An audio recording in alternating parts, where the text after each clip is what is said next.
Yes, welcome, folks. Yeah, I just because you have to start off with, the girls, poppin' party, poppy pie. You can't just anyway. Welcome, folks. Welcome, welcome, welcome to yet another episode of Anime Show, as it says up there. See, I'm getting it now.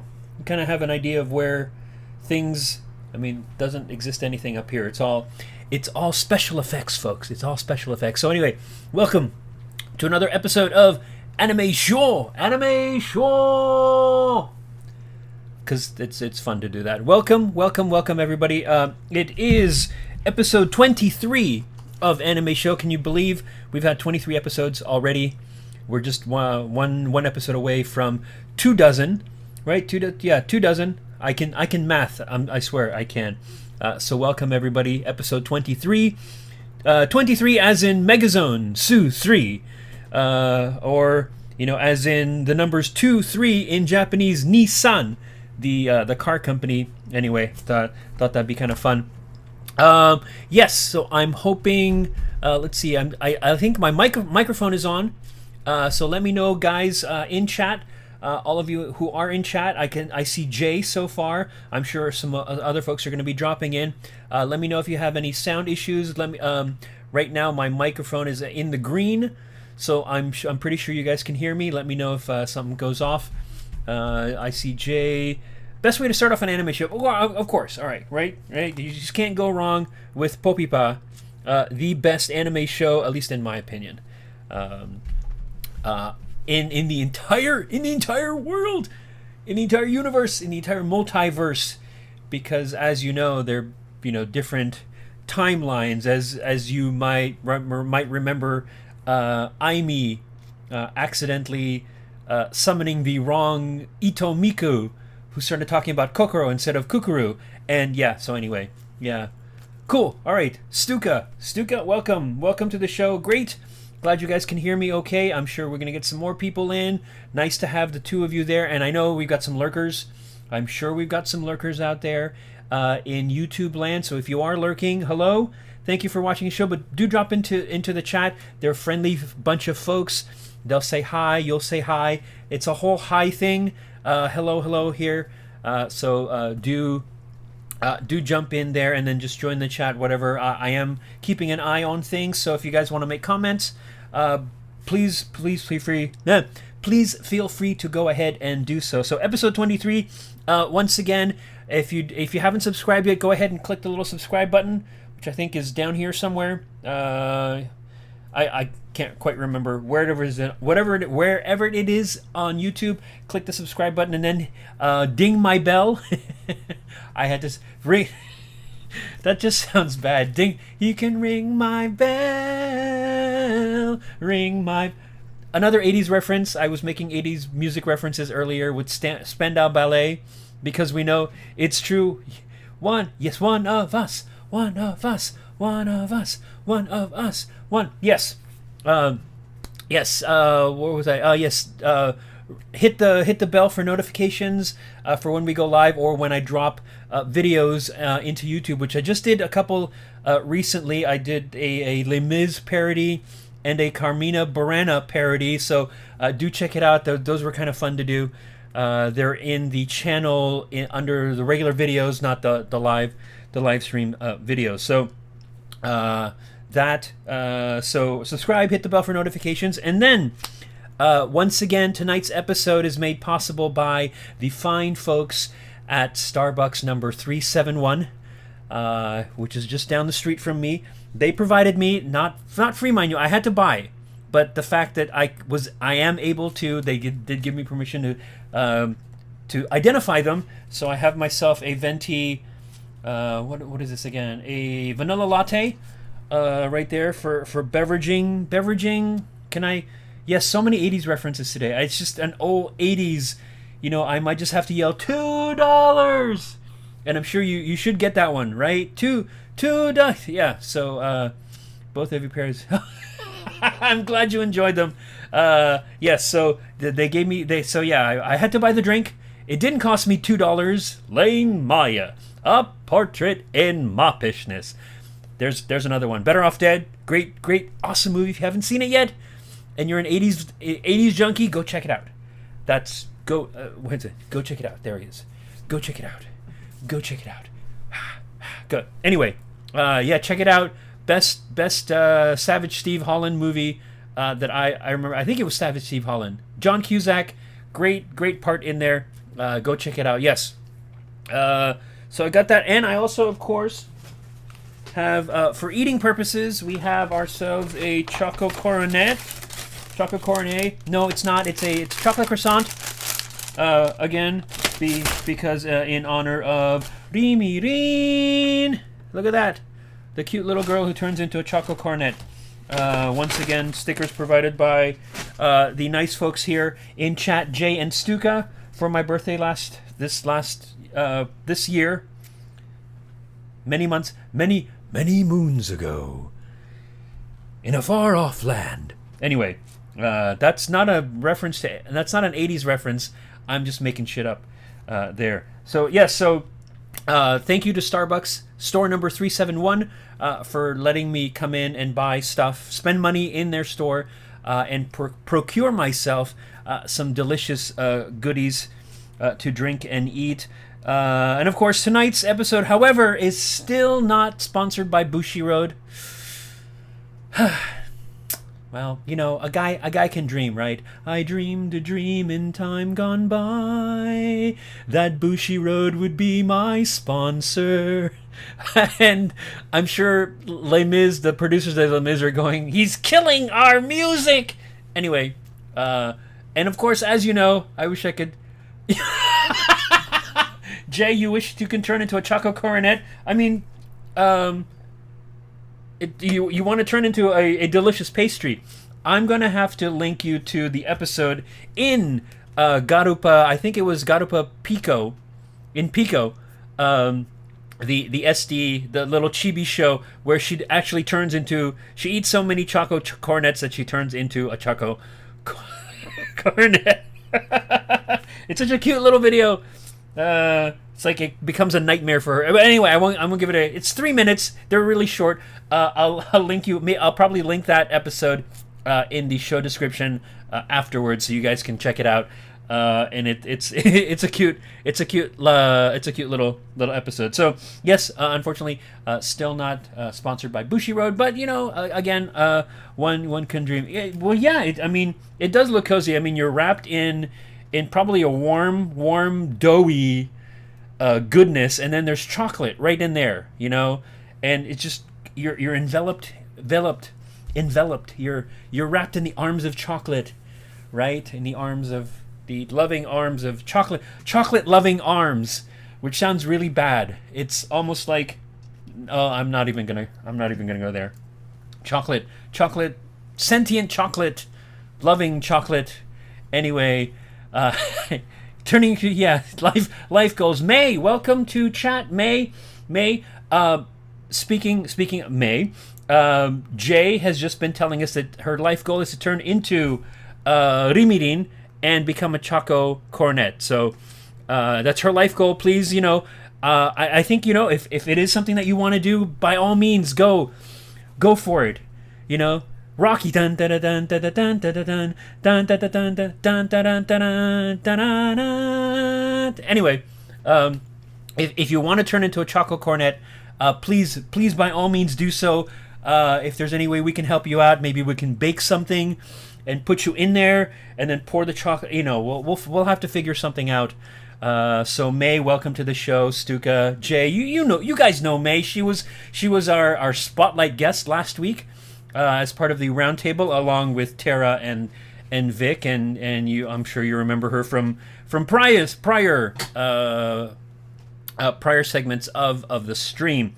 So before we get into the segments for tonight, there is something that I do want to bring up. I don't know if all of you have heard. I know a number of you have probably seen the news, but the SHIYOU community lost one of their own. Today, apparently, Kanda Sayaka passed away.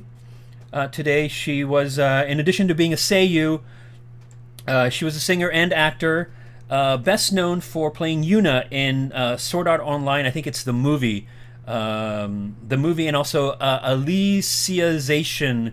I think she was the one of the characters in that the second half or the second segment, whatever it is, sequel to the original SOA. She was also Mana from Idly Pride, which I haven't seen yet, but I have on my list. So, in addition to that, she started. Apparently, I was looking at her Wikipedia page. She starred in a whole slew of lead roles in theater performances. Everything from Les Mis to My Fair Lady to Grease to Legally Blonde. And it also turns out that she was a junior high school classmate to our Mimori Suzuko, Yuri Ushigome, Rimi's sister in the Bang Dream series, and also Hikari from Review Starlight. So Kanda-san was 35 years old. So in light of that, let's. I just want to take a short moment to. Hi Amber. I just gave the news about Kanda Sayaka. We're gonna take a short little moment of silence. So stick around after that.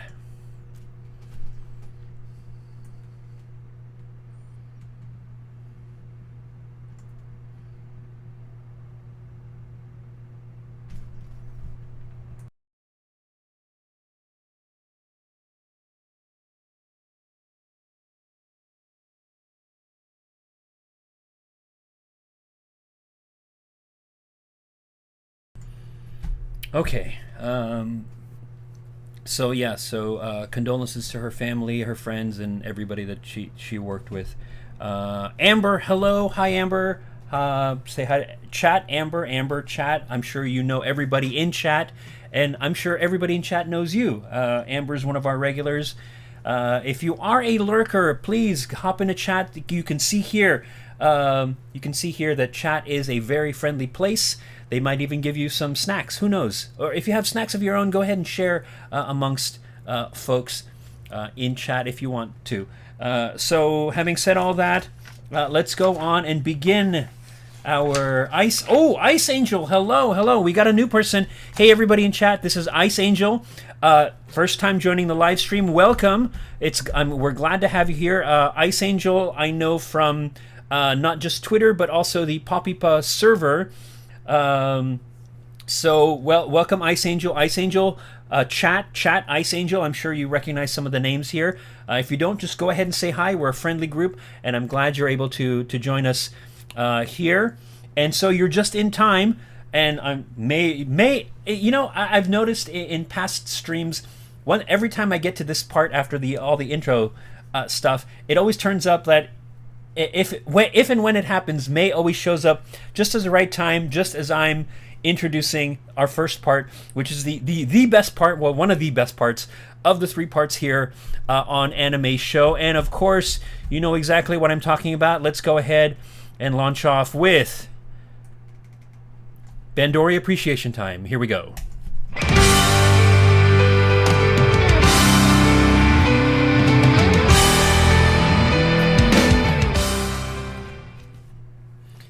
And of course, you just have to let that music just soak into your pores, into your into the very core of your being. The core is usually right there. I'll show you my core. My core has Kasumi in there, and she's already full of the star beat. In addition to the lanyard, and of course, I am ready for Bandori Appreciation Time with my Poppin'party towel, which you guys know about. I just love flashing this around, and of course, Arisa would like to hang around and say hello to everybody. Say hello, Arisa. Hello, Tonigawa somewhere else. Okay, so Bandori Appreciation Time, and as we all know, everything is Bandori related. I believe it was Jay who pointed that out to us, which I guess we probably already knew, kind of instinctively, innately knew. Everything's Bandori related. We can all. Everything references Bandori. Bandori is Bandori, and everything is Bandori, as it were. So once we've taken that moment there, and we've let the star beat, we've let the music enter our pores. Let's give ourselves a short moment of zen. And here we go.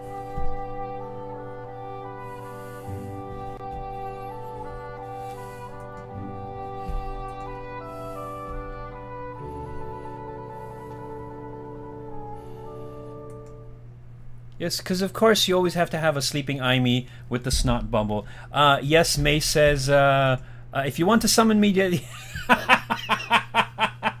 anytime, I guess, well, that's the way to summon you. Hopefully we summon the correct May, as opposed to, if you remember, in that one Yoasobi show where Aimee summons the wrong Ito Miku from the wrong timeline because she starts to talk about kokoro instead of kukuru, and wonders if, so anyway, and I think she was trying to banish her and bring in the new one. So yes, if we want to summon you, we'll just do our chuuni. Wait, here, this is my chuuni. I don't know, I look like I'm voguing, right? Come on, Vogue, you got to anyway, I'm trying to do a chuuni thing.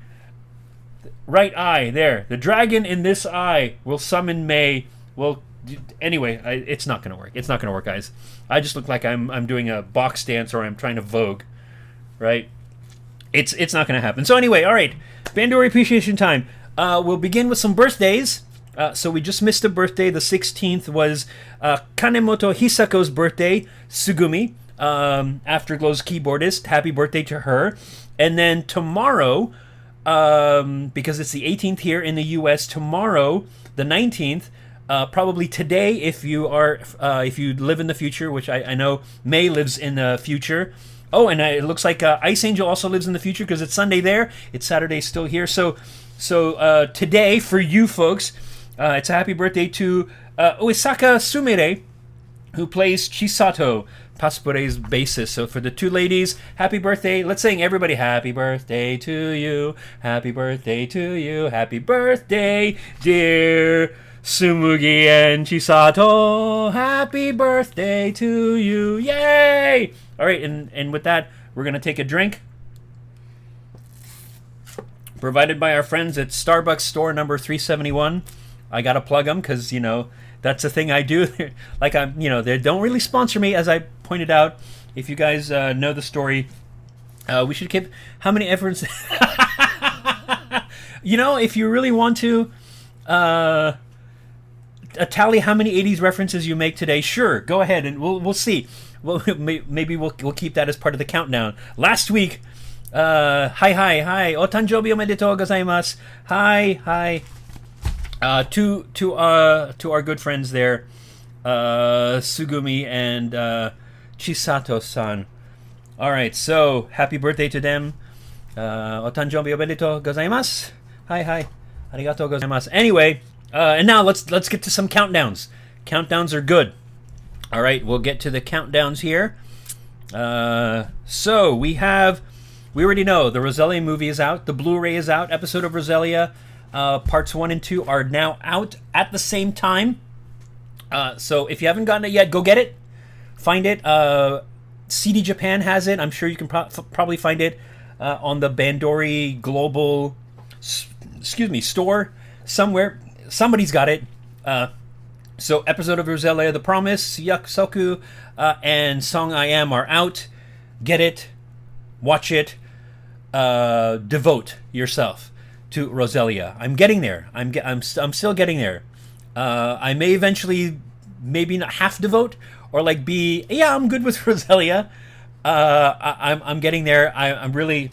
It's these girls, It's Anyway, Poppipa FTW for the win, forever, forever. As you kids say nowadays. So anyway, the Blu-ray came out on the 15th. Go get it now. Enjoy it. And then we have 8 days until Aimee's one-man live, which is going to be the 26th, her birthday being the 25th. So day after her birthday, that's coming up soon. And then 14 days until Poppin' Dream, beginning of the year. We'll celebrate the new year with a new movie. They go to Guam. Hijinks ensue. It's going to be fun. I don't know if you guys were able. I'm pretty sure everybody was able to get it. If you hadn't yet, if you had not yet, there was a preview of. I guess it's part of the beginning of a short clip from the beginning of the movie, like a 2-minute thing.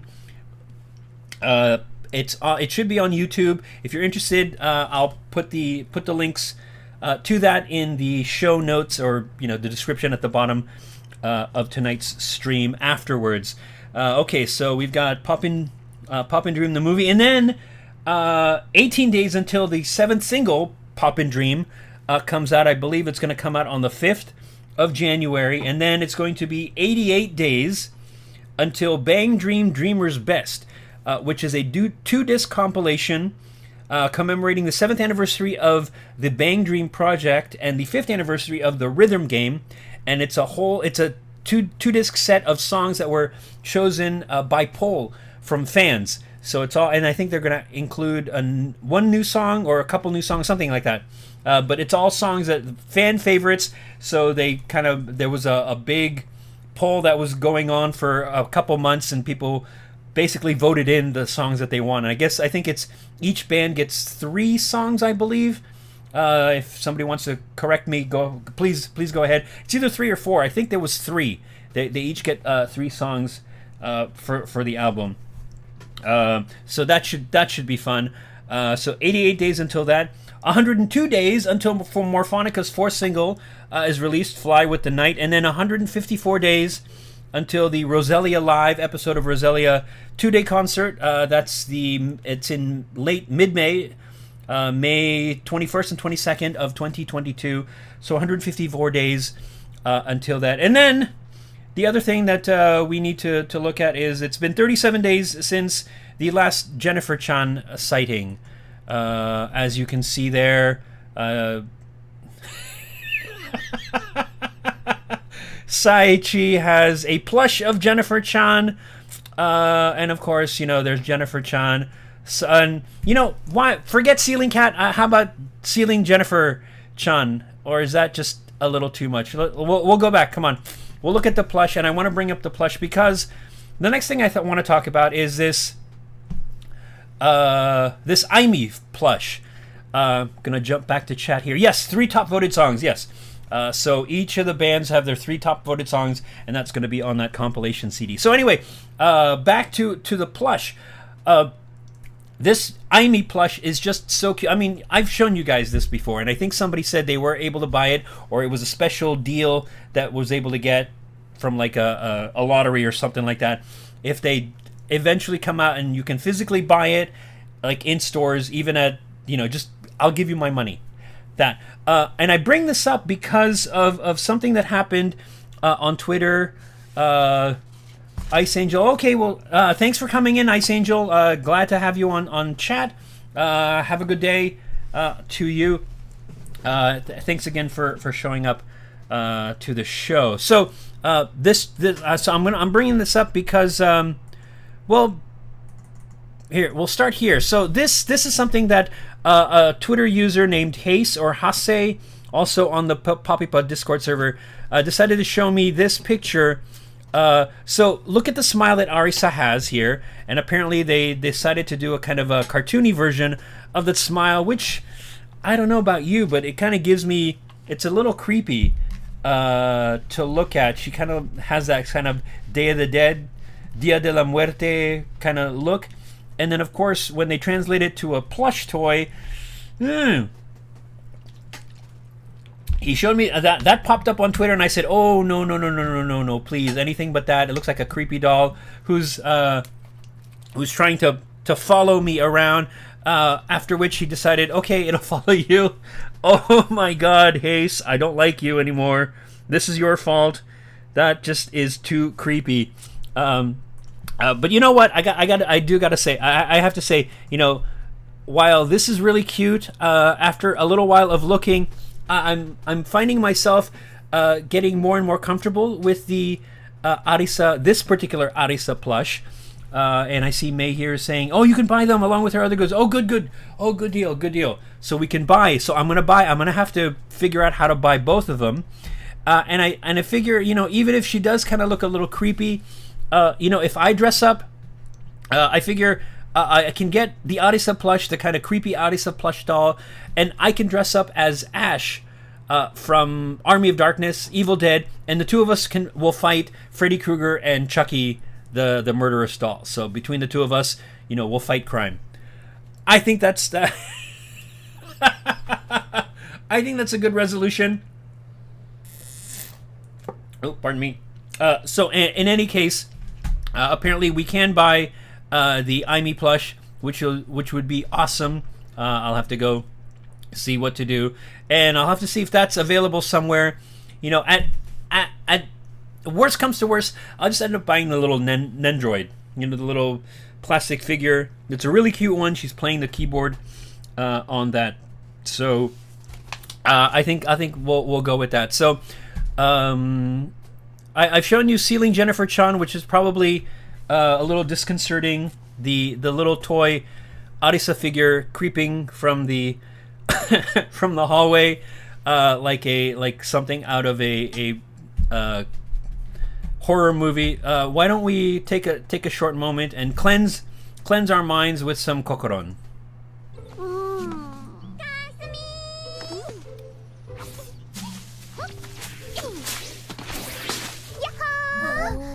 Okay, so everybody cleansed here. We've been cleansed by kokoron. Cleansed by kokoron. Cleansing by kokoron makes it sound like a really bad something that you probably don't want to. Something you have to do in private.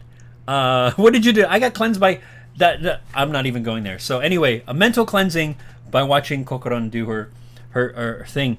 So that was just cute. And of course, you guys saw Fever number 11, right? Talk about cute overlord. Oh, overlord. Cute overload. I mean, we're talking totes adorbs to the max.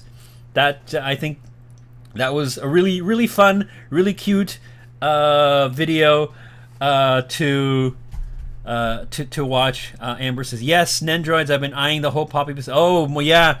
I like all the other ones, especially the Amber. I especially like the little chibi version. I guess which is all the Nendroids are kind of the chibi version. But the Arisa one looks really cute, and I gotta figure out where to put her when I do. But I'm probably gonna put her on top of my PC on the I'll put her on the case, and she'll just sit there and play the keyboard while I type and run the stream. But anyway, I'm probably gonna be looking at that. We'll see what happens. I agree. All of them look really cute. So we'll see what we end up with. All right, so totally adorable. Fever 11. If you haven't seen it yet, go watch it. It's really cute. I love what they're doing. It's Morphonica. It's like a whole Morphonica episode, and I think it's just fun. It's a really fun. So speaking of fun, this next thing that I want to show you, I ran across a couple weeks ago. And I was going to show it at a different stream. Then, we had all our fun streams that we did to do, so I had to table it. This one is from a public event in 2019. Some of you might have already seen this. If you haven't, I'm still going to share it because I think it's hilarious.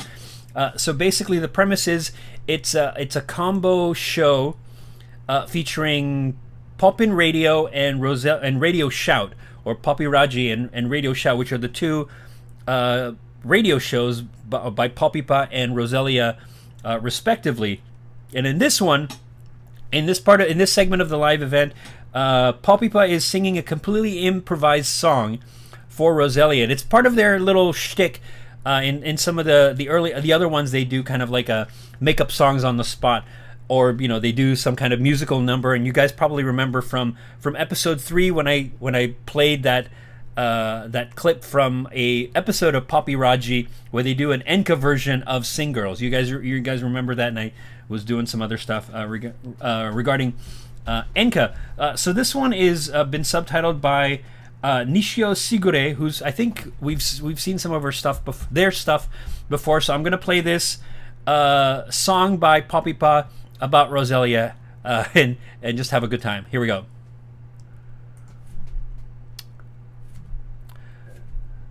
Oh, well, Okay, well that's not gonna work because I didn't load it properly. So I'm gonna immediately load it now. So hang tight, guys. See, this is I could have sworn that it was all taken care of earlier, so I'm gonna do it right now. So you will have to. Here we go. There might be a little. We might need to. Hang on, guys. Hang on. All right, here we go. Okay, we'll start again. Sorry about that. Technical difficulty. Yes, the improv song corner. So here we go. This is Poppy singing an improv song about Roselia. Otae is just free forming, free playing, whatever you want to call it. Just making it up on the spot. Here we go. 聞いてください。ロゼリアさん、マジ最高ロゼリア。え？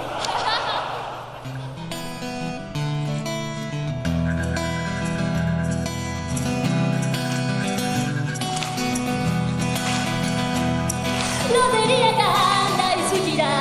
みんな大好き。ロゼリアのファンの人も大好きさ。ロゼリアが大好きさ。ロゼリアがマジ好きさ。みんないい人マジで。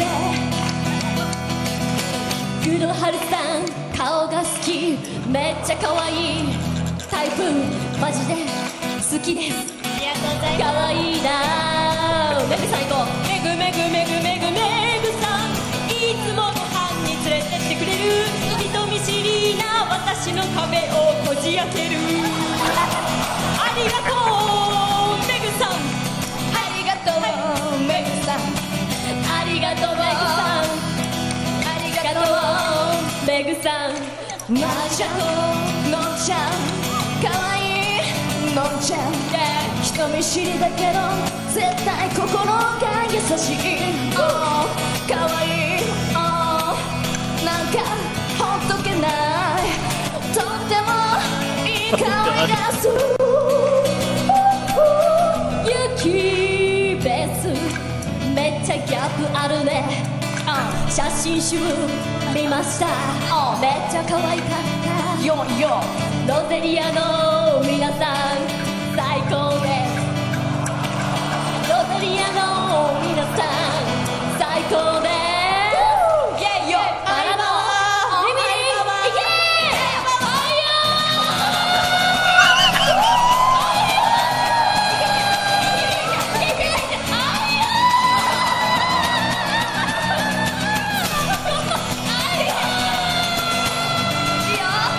イいいよさようなら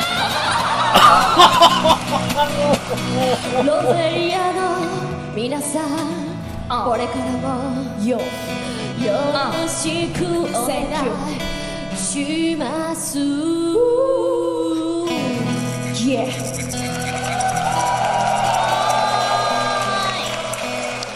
Yeah, thank you. ありがとう。Oh my god. Okay, two things.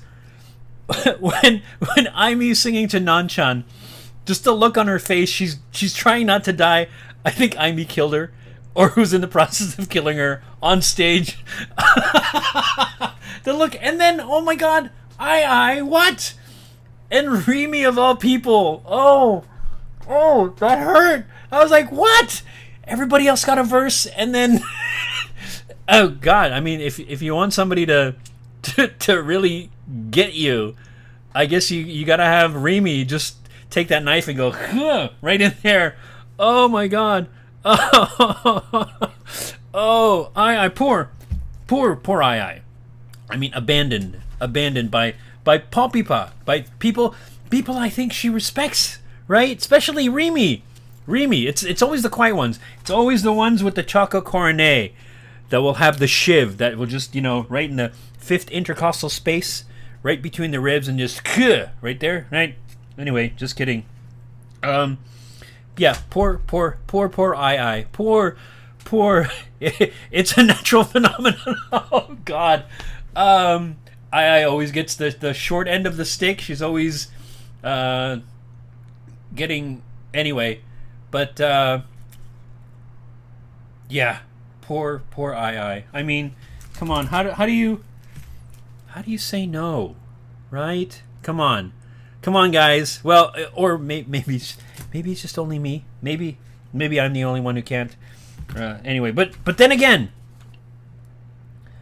I may have been abandoned in this little segment, but in our next segment, she's not, because it's time for Cho Sanjo Seiyu, otherwise known as Ojo-sama, the outstandingly joyful and over-enthusiastically unbelievable society of ai and maho-nee appreciation. And then cue the music!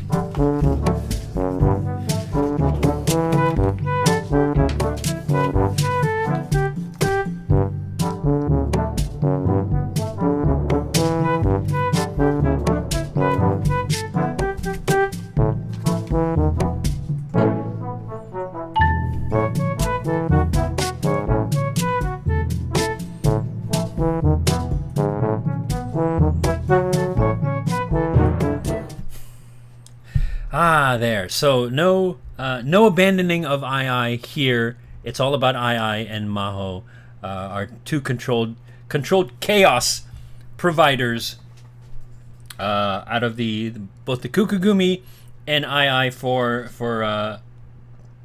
Bandori. So a couple of things in their honor, just little news that I thought was really cool. So right now, II has a photo exhibit that's going on. It ends today, or it ends tomorrow, the 19th, or today for you future people. Started back on the 11th at the Tokyo Arts Gallery. It's a photo exhibit called Voyage.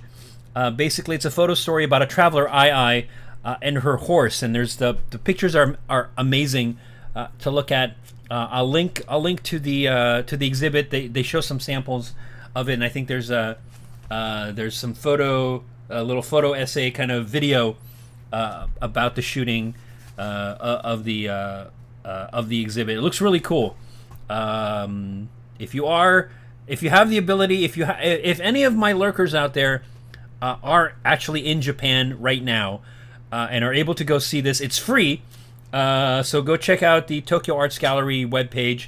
They've got all the information there. Go check it out. On my Twitter feed, it looks like Mikoron and Ayasa had already gone to see the show, and they completely loved it.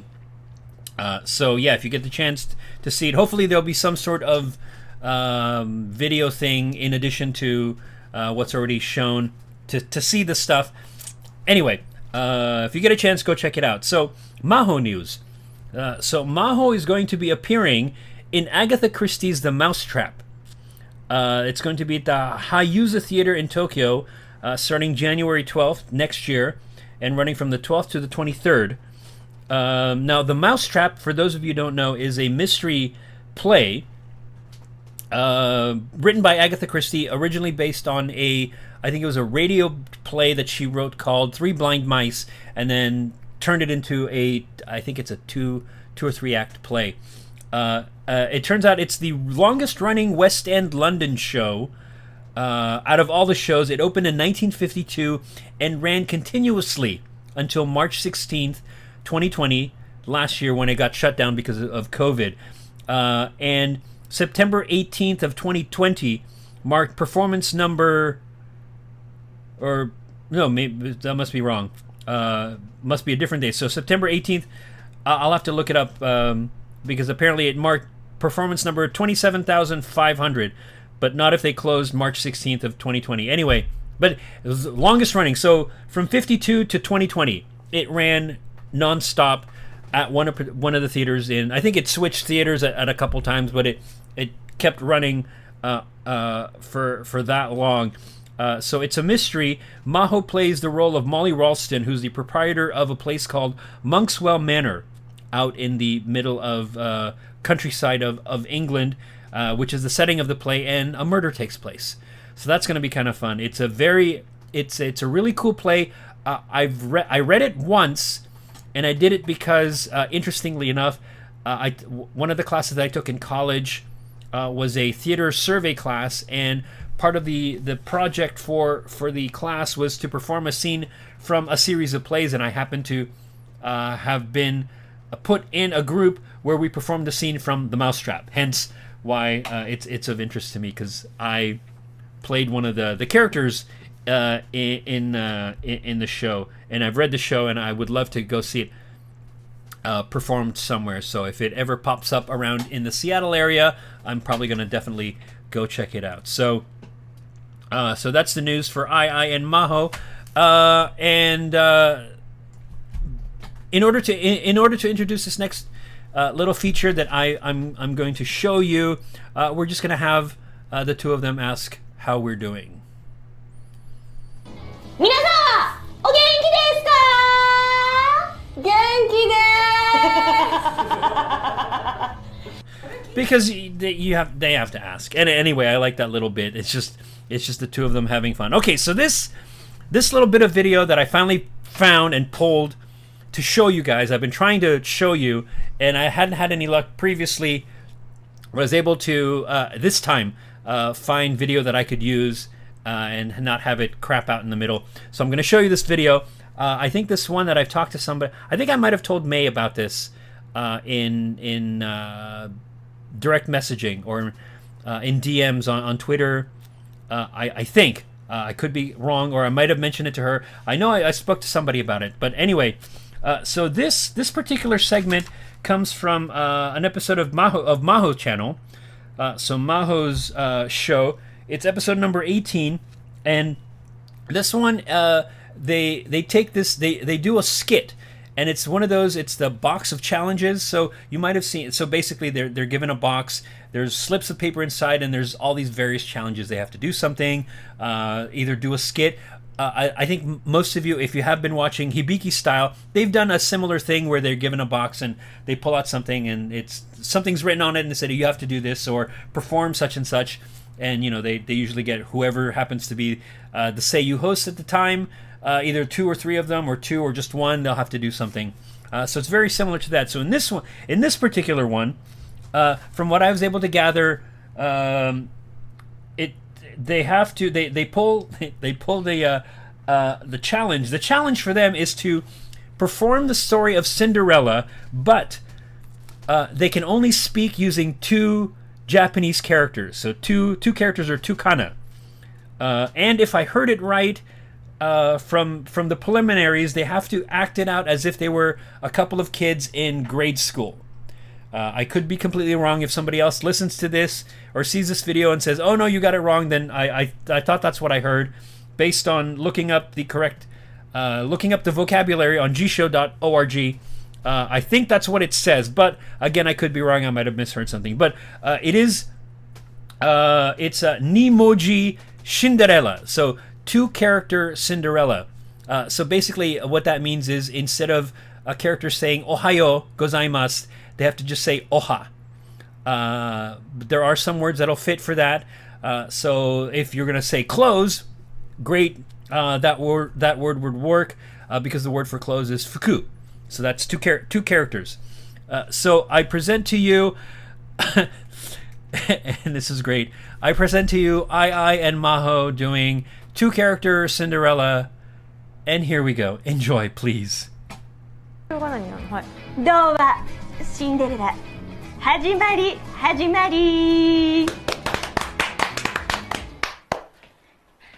おいシンおいはいシン足いた足いたもむあもめわしもむもめもみしんどこあっちゆけあっち何ゆけあっちゆけあっち行くゆけあっち行く姉こくふき姉こくチューしん誰チュー何だチュー文字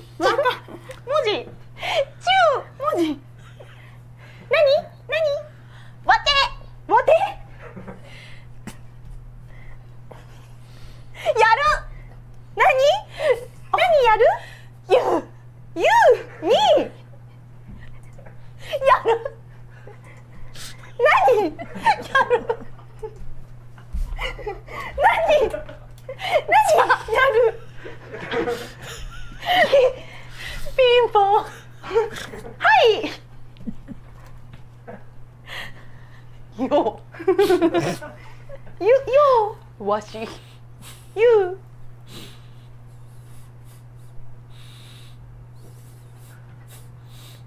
たまわし嫁欲しい間違えたちょっと忘れよう違うそのまま言っちゃえばよかったねマジ服ピカピカ服ピカピカブーブーわーイエーキラは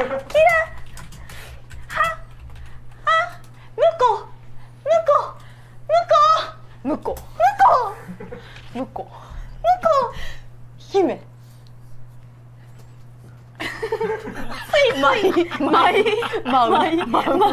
マイ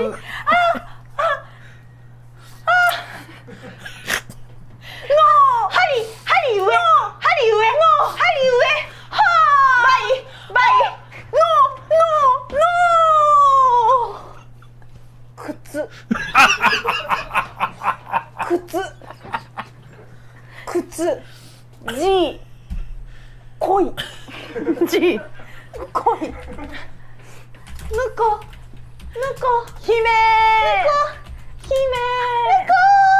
姫向こよ靴はけわて靴おゆ靴わてはくゆはくは読め向こ嫁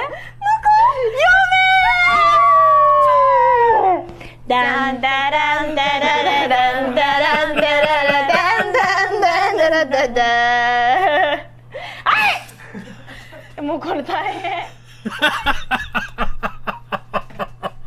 Oh my god, I love that. That's just fun. I love watching the fact that she struggles trying to figure out, because it looks like Maho's working quicker than she is in terms of figuring out what to do next.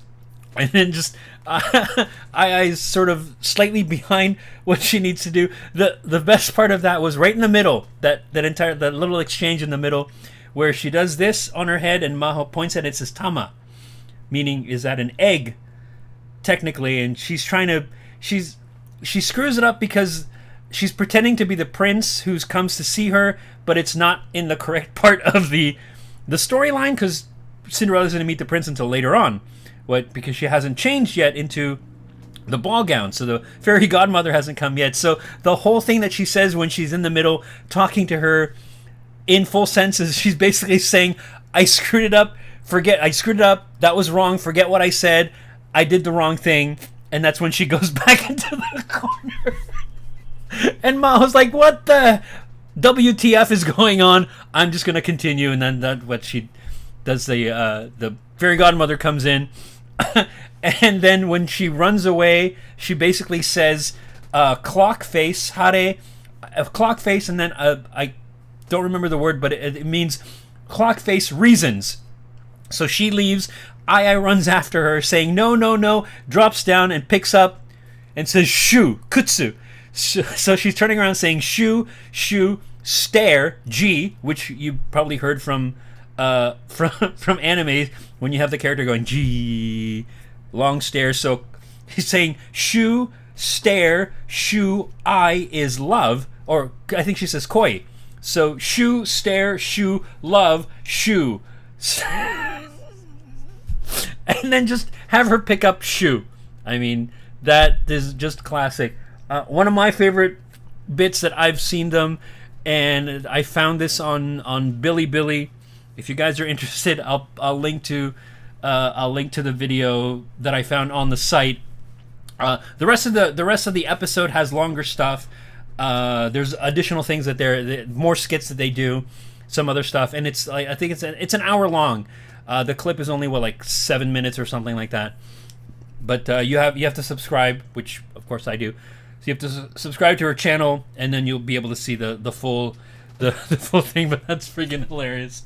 So that was one that I've been trying to show you guys for the longest time, and I finally was able to find that clip and managed to find a video that I could get, let's just say, from a specific site. But anyway, so there. I hope you guys enjoyed that. That's one of many other favorites that I have of the two of them. But that's actually one that I ran into very early on when I was following these two crazy ladies. And I have it linked in. I've got it bookmarked in my browser, in my Chrome browser. So every so often I'll just watch that, just to watch the two of them get all nutty for that. So, all right. So from there, it's time now for this next segment. Our third segment, of course, because it is animation. So let's go ahead and let's anime. Here we go.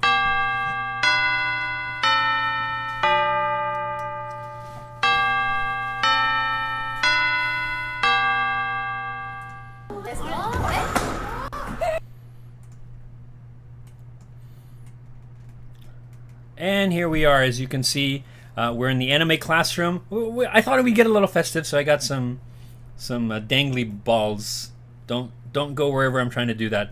I've got some ornaments hanging. So let's get anime time started. It's school, so all right, everybody, join in with me. Kritsu, Rei, Chakuseki. All right, everybody, cool. Now, oh. Will this work? Or is this... It's not toast. It's my chocolate croissant. And now I just have spit all over it now. I could run around on it, but I've got headphones on, and I'll probably yank this out and fall and hurt myself. So, here, I'll just... I'll have to eat that shortly. Anyway... There you go. There's your mukbang, or partial mukbang for for today. All right, let's get into some anime. So first of all, we'll get started first with, because it is the season, and we have these decorations going up here. I thought I'd do a quick thing about Christmas anime, because I want to talk about one in particular. But of the ones that I've seen, I'm sure some of you have also seen this. The ones that come to mind, and there's probably other ones that I have not yet seen, but these are the ones that came to mind when I thought, well, let's do something with anime that takes place at Christmas or has a Christmas theme. And of course, most of you probably remember that an episode of K-On! Takes place at Christmas. There was that one episode where it's the two girls talking about I think they were trying to put a tree together, right? And then at the end they end up trying to make it a white Christmas for each other, and they put out fake snow on the and then I think if I remember correctly, and I could be making this up, it does actually start to snow, right? And that's kind of like the fun little thing for the two sisters. So that was a Christmas themed episode of an anime. The other one that I remember, of course, is, and we talked about this last week when we were talking about our roundtable, Wake Up Girls, right?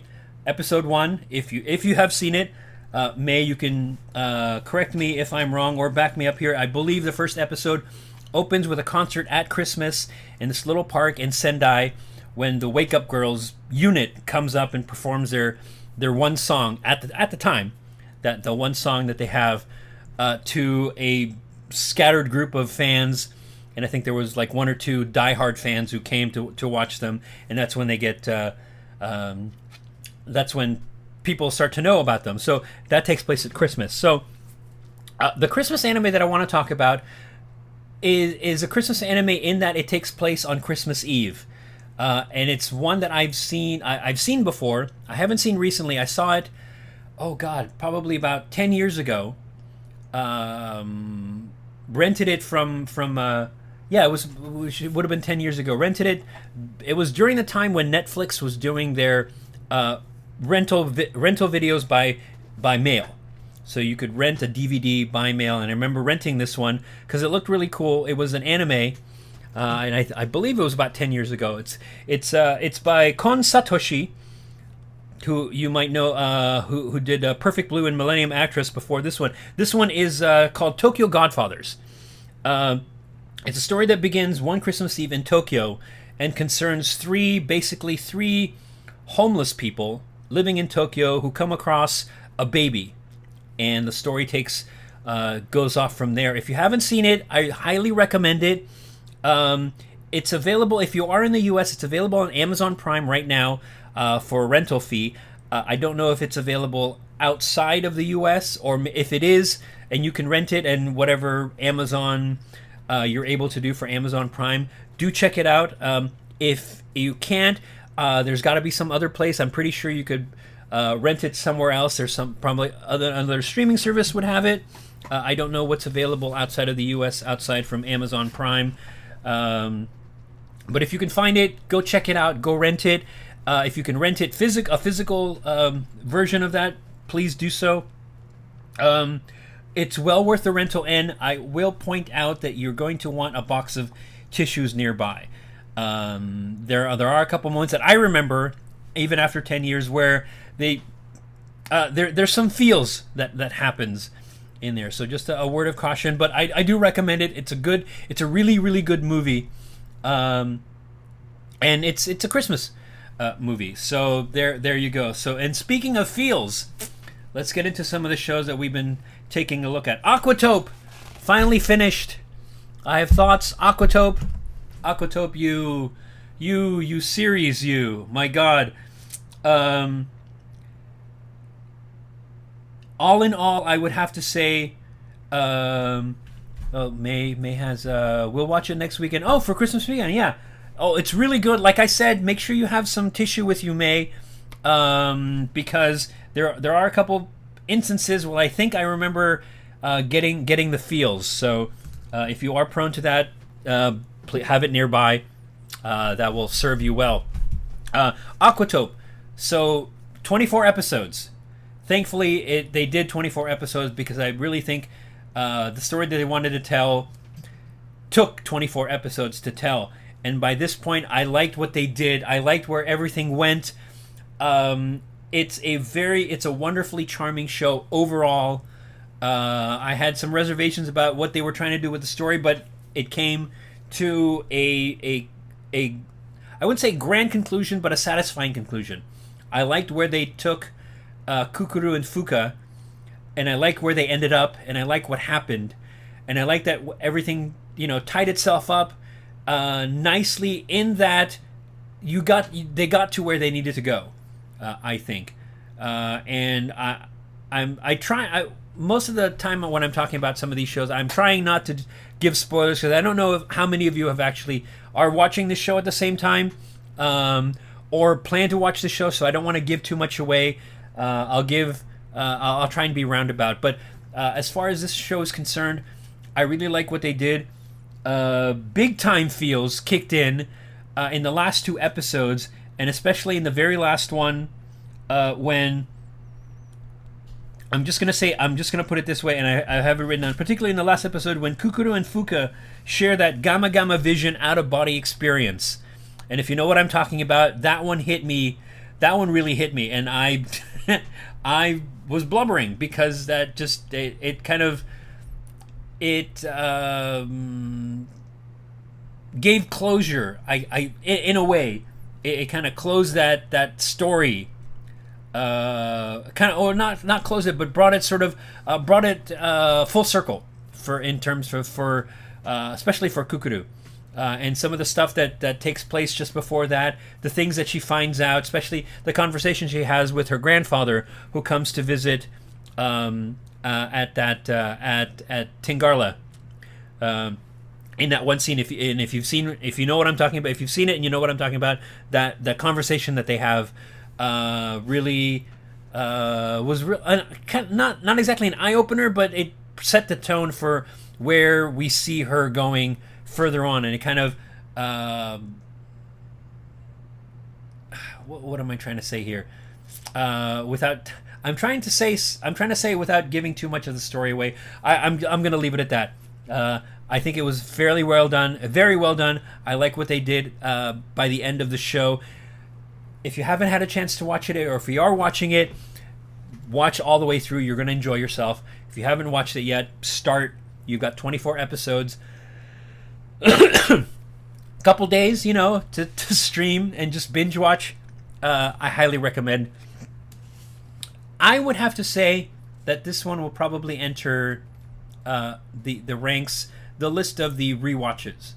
It may not be an event rewatch, and I'll have to talk about those, what exactly constitutes an event rewatch for me. But this will definitely be one that will get rewatched. It's just like I've rewatched The Gate a number of times already. That one just begs for rewatching, just because it's fun, and I find myself, when I do rewatch Gate, it's usually, I'm just going to watch, an episode, usually the beginning, because I like when he's trying to get to the convention and all hell breaks loose, right? And usually I find myself, by the time I finish that, I'm 6 episodes in, and I might as well just continue watching, just to see where Itami and the rest of the gang get going. All right, so Aquatope, thumbs up on Aquatope. Mace, thanks for the warning. Yes. Have the tissue with you. It'll be helpful. Okay, so next one, Pride of Orange. We are at episode 11 now. Episode 12 is going to drop soon. I said it before. I'll say it again. Please don't do the victory dance. You're gonna kill the sports anime. I'm liking the sports anime aspect. You're trying to put something in there that doesn't really quite belong. No matter the whole thing with trying to make an idol anime out of a sports anime, or combine the two. I don't think it just doesn't feel right to me. So please don't. I'm begging you, Pride of Orange, don't do that. Just stick with the sports anime, and you're gonna do fine, because I like what you're doing. The journey our girls are taking to become a good hockey team. Episode 11, it gets us into the big game, or start of the big game, against Kushiro Snow White. My only complaint is that Ai has not shown up yet. We've seen her character in the background in a crowd scene with the girls of Kushiro Snow White, but we haven't heard her talk. What is going? Just make her talk. Give her a hockey outfit and make her talk already. We got one more episode left. Just say something. Just have her say a couple of lines somewhere in there. But anyway, so I found it interesting. Episode 11 gets us to the game, and then we have 5 minutes before the end credits play.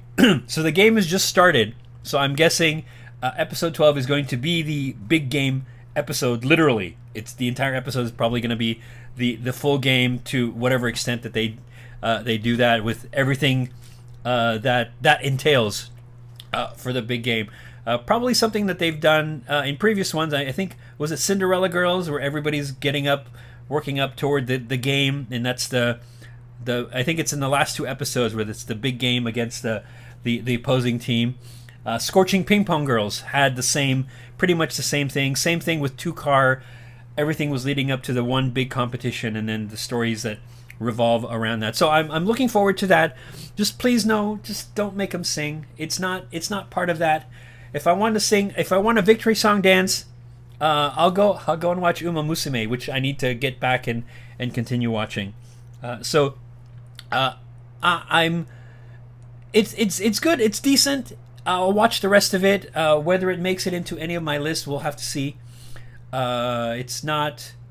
Well, I'll just leave it at that. We'll see what happens with Pride of Orange. Let's see. The next one, Banished from the Heroes Party. This one is now at episode 11. I think 12 drops probably sometime this week. I can't remember if it's midweek or next week. It'll be the middle of the week or earlier in the week. So we've dealt with the whole drug problem storyline. Now we have things that are happening with the hero Rudy, who I'm just gonna say it now. Turns out is revealed to be Red's sister, right? Gideon, Red. He's calling himself Red now. Turns out to be his sister, his younger sister. We saw that coming up. There's some things going on with her in terms of her trying to, I wouldn't say acclimate, but realize whether she wants to really be the hero or not. There's some questions that show up. And by the time we get to episode 12,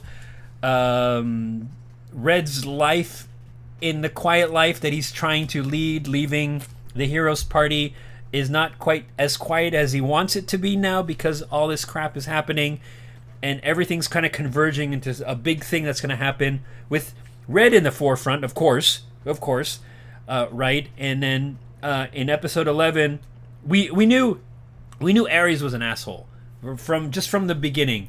The fact that he was instrumental, he was basically the one that told Red, "Get out, we don't need you." But in the first episode, I mean, they have that conversation. We always knew he was an asshole, and in this one, we see just how much of an asshole he is. Pardon my strong language. And we basically see him go from asshole into completely losing his basically completely losing he's losing his shit. He's becoming unhinged. He's losing his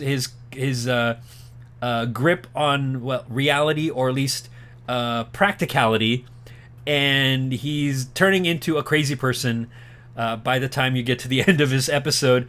And what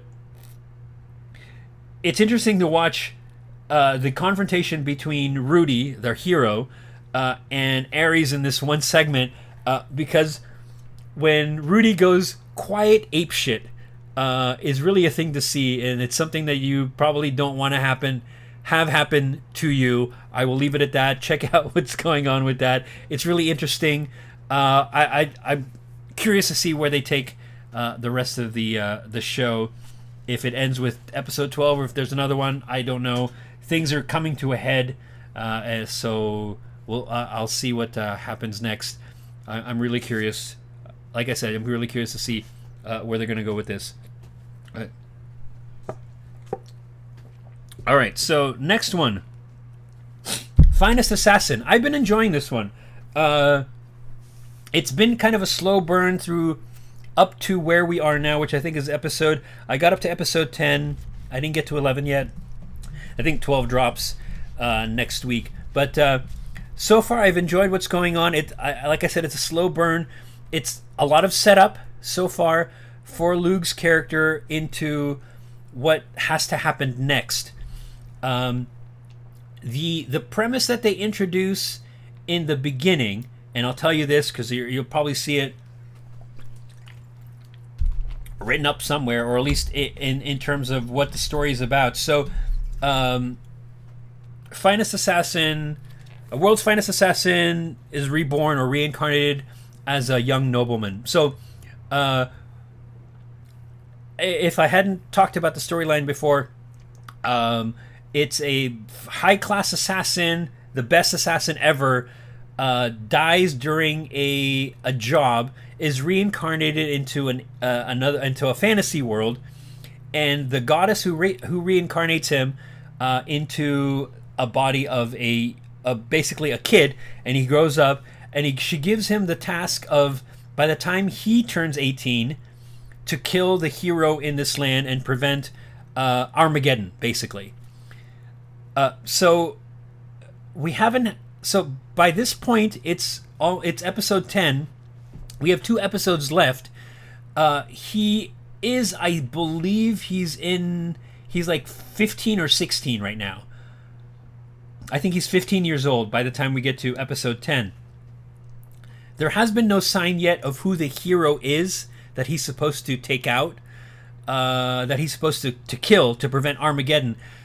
So in the whole preparation of all this thing, I'm curious to see where they're going, because he hasn't gotten anywhere that I could see to the goal that he's supposed to, the goal that was set up at the beginning. So I don't. Are they planning on completing it in 12 episodes? Are they going to continue like we saw Aquatope? Suddenly, oh, there's more episodes. We have 24. So I'm curious to see what they're going to do, because up to now, like I said, there's been no sign of his end game. There's stuff going on that's supposed to lead him up to it, but there's nothing yet that happens. And then by the time we get to episode 10, he's just finally been able to complete his first assassination, and then what the hell happens to his tutor, the gal who's been teaching him magic that he's been going to and helping out? Something ends up with her, and then by the time we get to the end of episode 10, we get a kick in the head, because what does he have to do now? I think the kids call this the shit just got real. By the time we get to the end, because Lug, our hero or our main character, has to do something that I hadn't expected. So I'm really curious to see what they do with this. Looking back, yeah, I wasn't expecting to see it do what they did. And again, I'm trying not to spoil anything. So if you guys are interested in watching that, it's really good. The opening song is kind of catchy, and it's got that sort of weird techno hip hop EDM type of feel. I'm not sure if that's the exact term, but it's kind of catchy. You lost interest. Well, that's okay, May. Maybe it wasn't the one for you. I went ahead with it just because I wanted to see where they were going to go. It reminded me slightly of Noir with the whole thing with the assassin, so that kind of piqued my interest. So I'm just gonna see where they go with that. But it's okay if you dropped it. If there are other people who are looking into it, check it out. It might be for you. It might not be for you. Again, like I said, it all depends. Everybody's got their own set of tastes. So anyway, Finest Assassin, I'm going to see where it is, and I'll report to all y'all folks and see where they go with that. Hopefully it doesn't go in a way out direction like this next one I'm going to talk about, and that is Fina Pirate Princess. Now, when I started this, I remember watching the first episode, and I think it was one of those where I was tired. I couldn't really get into it, and then in one of the chats, I believe Stuka said, "Oh, you should be watching this." That's the anime my friend suggested to me last week. If it's Finest Assassin Amber, yeah, check it out. It might be something you're interested in. If not, don't worry about it. It's all good. It's all good. I know we have things like that. For instance, in my case, Black Lagoon was something that I thought I was going to really enjoy based on the promo artwork that I'd seen and some of the story that I was told. And when I went to watch it, I could not get past the first 2 episodes. I tried 3 times to enjoy the show, because it looked really cool. It had all the stuff that technically would be in my interest area, and it just didn't do anything for me. So that I ended up dropping that one. 3 tries, 2 episodes, and it was the same episode. By the end of that second episode, nothing was drawing me further into the story. So I said, okay, it's one of those I gotta drop. So give it a try. See if that's something for you. So anyway, Fina Pirate Princess. This is one that, like I was saying, I watched the first episode, couldn't get into it, and then had to go back and watch again, which is what I did with Bodacious Space Pirates. Got the first couple episodes, it was kind of okay, rewatched it after some time had passed, and then basically watched the entire thing and really, really enjoyed it. So I thought maybe this was going to be the case here. Stuka was the one who said, this is really something up your alley, and I thought, okay, well, maybe I'll just give it a second try. See, maybe I missed something the first time around. So 12 episodes of Fina Pirate Princess. I watched. I was entranced. There was lots of story, lots of puzzles that they were getting into. What is the, what is this bar? What is this this, not really a jewel? It's like a cube. It's like a rectangle. This item. This is a MacGuffin, right? What are all these things? What does Joan of Arc have to do with everything? What is the mystery? It seemed like you have a little bit of pirates, a little bit of Indiana Jones, kind of treasure hunting, puzzle, mystery, hidden cities, that sort of thing.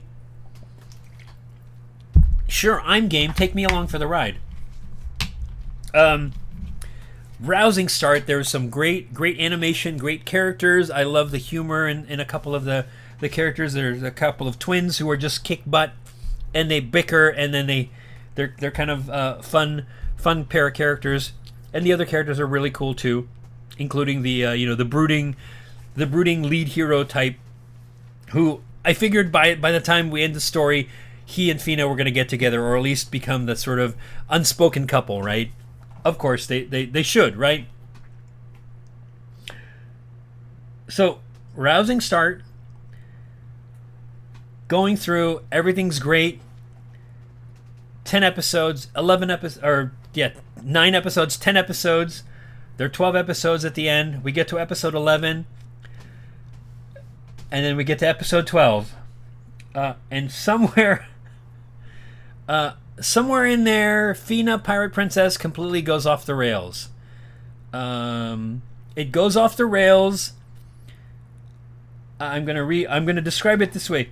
In the last 2 episodes, the show goes completely off the rails, over the side of a cliff, catching fire on the way down, and then crashing into a convent full of nuns at the bottom, exploding and obliterating everything within 800 square miles. Basically the anime equivalent of the Tunguska event of 1908.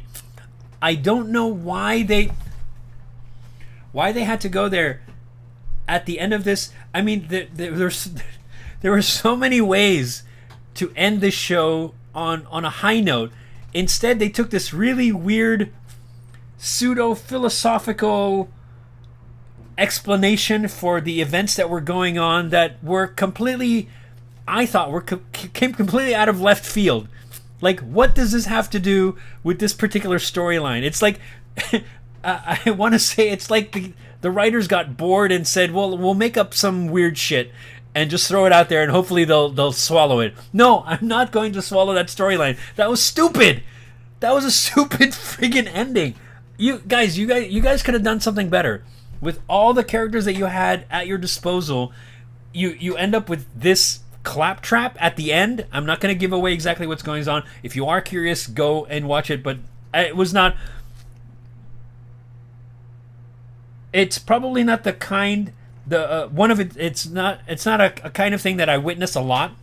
There's probably other anime that do the same thing, where they start off really good and great, and then they sort of go crash and burn by the time you get to the last episode, to the point where, and the interesting thing was, I was hooked all the way up to, and then by the time you got to the last 2 episodes, I was like, wait, are you, where are you going? It's like, where the fuck are you going with this storyline? Where the last one this happened to me, the last one where this particular thing happened to me was Bubblegum Crisis 2042, which was a sort of a reboot of the original Bubblegum Crisis show from the mid 80s. So this one, they kind of, it was slightly different in that it had the same kind of, techno, the cyberpunk techie feel, the hard suits, the technology was there. The one thing that I didn't care for but could deal with, that was missing in the original incarnation of Bubblegum Crisis, one of the characters, Pris Asagiri, is a rock singer. And so when she's not fighting, the cyborg, the boomers, the cyborgs that go crazy and they have to take down, and they're in their hard suits as the Nightsabers, she plays concerts. So there was a lot of music involved in the show. not necessarily. They're more like in terms of some of the shows. Either she was singing them as part of a concert footage, and then it would play as background in the show, or they were pretty much part of or just pretty much the soundtrack for the show. So there was a lot of rock songs in which even the SHIYOU for Pris actually sang a lot of the songs for the show. So it was sort of they kind of merged the two elements together. So it was a sci-fi near future cyberpunk action adventure, and then one of the main characters will actually perform a concert, and then they switch to a battle or something like that. But she was part of the thing. So they were missing the music aspect, which is one of the things that I liked about the original show. Was some really good background music in there. They left it out in this iteration, and then when they got to the end, everything was great until they got to the last episode, and then for some reason they decided to tack on this sort of messianic Christ figure storyline, which just did not make any sense. It came out of left field. It's like, what? Huh? I mean, it's like there was nothing that led up to it that I can remember, and all of a sudden they just kind of said, it's like they got bored with the storyline and said, well, we're just going to throw some crap there and hope, see what shakes out. Kind of like what they did here for Fina. So I was not impressed. I got frustrated by the time I get to the end, and it was like, really? This is it? There was so much they could have done. There was so many cool things that they could have done to end that. Instead, they took. I think it was a cop out. Personally, if you still want to go see what's going on, go ahead, check it out.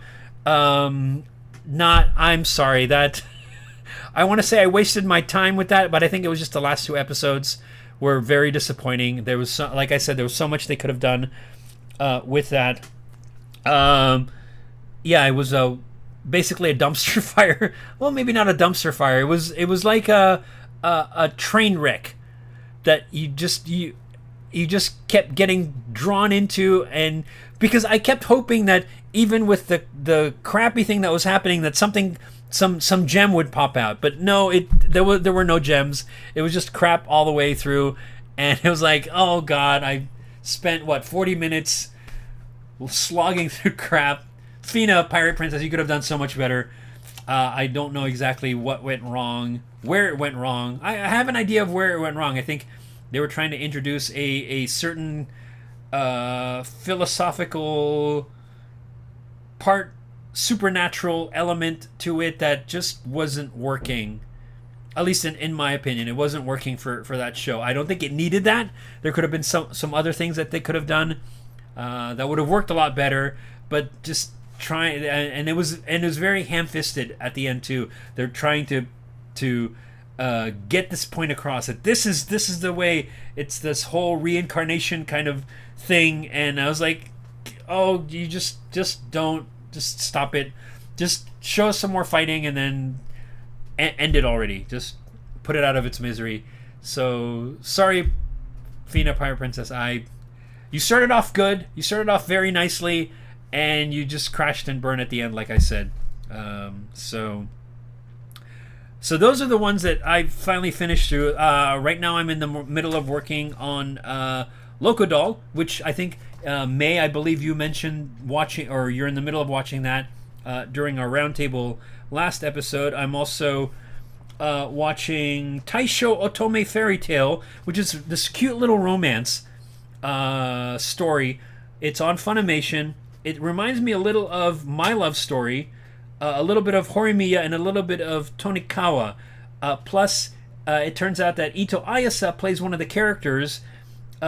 She plays a famous singer who becomes friends with the two main characters. So I kind of cheated and watched those episodes just to listen to her sing. And anyway, I gotta go back. I gotta go back now and get up to. It was like I was at episode 2, and I found out, oh, she's gonna star, but she's not gonna show up until episode 8. So I watched episode 8 because it was already out, and I'm now going back and going backwards. It's Arisa. Anyway, so yeah, so I did that. Now I got to go back and see where everything comes together. And then the other one that I'm watching right now, which is The Great Jahi Will Not Be Defeated, which is kind of giving me a little bit of The Devil is a Part-Timer vibes. Basically, great demon lord gets expelled from hell or the netherworld, lands into reality, into our world, loses his powers, and in the case of Devil is a Part-Timer, he's working in a konbini, right? And I think there's supposed to be a second season or another season coming next year, so watch out for that. I'm gonna look for it because I want to see what happens next. So he's working in a konbini and she's working at a bar to try and make ends meet. So it's got that vibe. It's kind of goofy and fun. So yeah, so if you're interested in those, check those out. I'm really digging Taisho Otomi Fairy Tale. Like I said, Ayasa is in it. It's just cute. It's like cute on top of cute. And having Ayasa as the singer, there's a really cute scene when her episode shows up. I'm just giggling thinking about it because it's really cute what happens. There's a scene between two of the characters. It's just cute. It's cute overload. It's like Fever 11, just cute on top of cute. So just go watch Fever 11 again for that extra icing on the cake. Yeah, so those are some upcoming recommendations. If you are interested in any of the ones that I'm talking about, go check them out. That's right, McRonald. That's right. Was it a konbini? No, it wasn't a konbini. He works at a fast food. That's right. For some reason, I thought konbini. I think it's because I was watching something else that takes place in a konbini. Anyway, so yeah, those are the ones. Go check them out. I do recommend if you guys are interested and you haven't seen it yet, Aquatope, definitely check that out. Pride of Orange as a sports anime seems to be okay. Again, any of the ones that I've seen, if that's not your kind of thing, you feel free to drop it. I'm just giving you my my perspective on stuff. Your mileage may vary, but I do recommend Aquatope and Tokyo Godfathers. If you guys haven't seen it yet, go check it out. That is a really, really, really good movie. All right, and so just checking the time here. All right, so welcome everybody in chat. Welcome to all my lurkers out there. If you are lurking here and just haven't dropped into chat, and you are lurking because I mentioned a holiday Bandori thing that I'm going to do. So here we go. I'm going to read from a prepared statement. So we're just about at the end of our broadcast. Here's a reminder to everyone that we will not be streaming next week, which is Christmas, or the following Saturday, which is Pop and Dream. I mean, also known as New Year's Day. We will be back for more Bandori, Maho, and anime hijinks the Saturday following that, which will be January 8th, meaning 1 week after the release of Pop and Dream. Yay, Pop and Dream. Pardon me.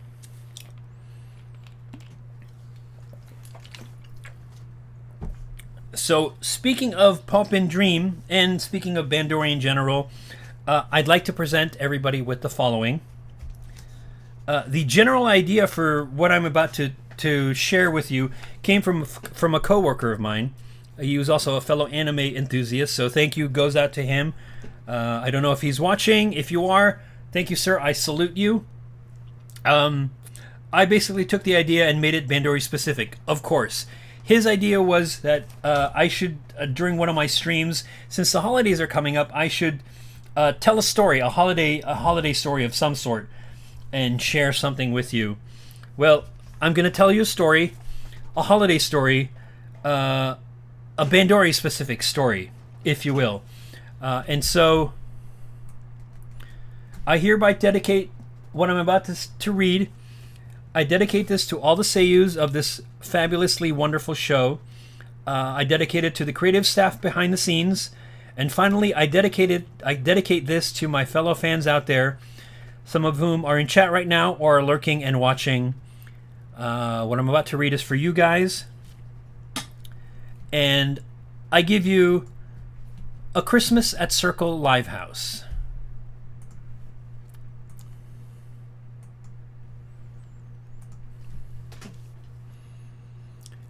'Twas the night before Christmas, and at Circle Livehouse, Marina had a concert that she had announced. The stage was all ready, the spotlights were lit, there'd be enough room for all the bands to fit. The invites had gone out, but no one had called. There was no response from the bands, not at all. The tickets were sold out. This could be bad. If the bands were a no-show, the audience would be mad. When just outside there arose such a clatter, Marina sprang to the door to see what was the matter. Out through the entrance she flew like a flash to find out exactly what made that loud crash. She desperately hoped she could save the show and not disappoint the audience below. And then what to her wondering eyes should appear but a giant pink bear? Oh, salvation was near. It was Hello Happy World in a hot air balloon. Marina was so relieved she thought she would swoon. And then all around her the rest of them came. Marina smiled when she saw them, and she called them by name. Poppin'party, Roselia, Harrow Happy, Afterglow, Raise a Sweelin, Pastel Palettes, Morphonica, go! To the top of the stage, your instruments unload. Let's go get things started. Get this show on the road. Poppy-Puss started first. Hello Wink and Initial. Then Teardrops, Returns, Light Delight, and Sing Gals. Moonlight Walk, Poppin' Shuffle, and Double Rainbow, and closed with Starbeat, Hoshino Kodo. Harrow Happy came next, Egao Orchestra, Phantom Thief, Niconnect, Smile Bouquet de Tamaya. Hyper Smile, Sekai Treasure, and Weekend Hooray. Wachu Machu, then Inakucha, last song that day. Afterglow then began, One of Us, Off We Go, Red, Red, Red, I Love Your Way, Heyday Capriccio. Scarlet Sky, I Knew It, Tsunagu Soramoyo. Then Sasanka, and they closed out their set with YOLO. Tidal Idol and Pastel Palettes was here. Wakunaku meets Trip, Dream Parade, Winking Cheer. Kyumai Flower, Moichido Luminous, and Yume Yume Gradation, Shorin Dreaming, set ends. Morphonica began their part of the show. VIP, then Sonorous, then Shinkai Shoujo. Secret Dawn, Fateful, Daylight, and then they play Flame of Hope, Never Everland, end with Harmony Day. Domination to World, Raise a Sweelin did start. Shakunetsu Bonfire, Taken My Heart. Soul Soldier Unstoppable, Outsider Rodeo. Drive Us Crazy, Hell or Hell, Riot, Final Song, Invade Show. Roselia enters, Black Shout, Ringing Bloom. Neo Aspect and Firebird all filling the room. Opera of the Wasteland, and to ring in the Yule, Passionate Anthem, Sprecor, closing with Brave Jewel. Then all 7 bands gathered, the encore had begun, and they all sang Kizuna music as one. So in honor of their bonds that forever burn bright, Merry Christmas, my fellow Bang Dreamers, and I bid you good night.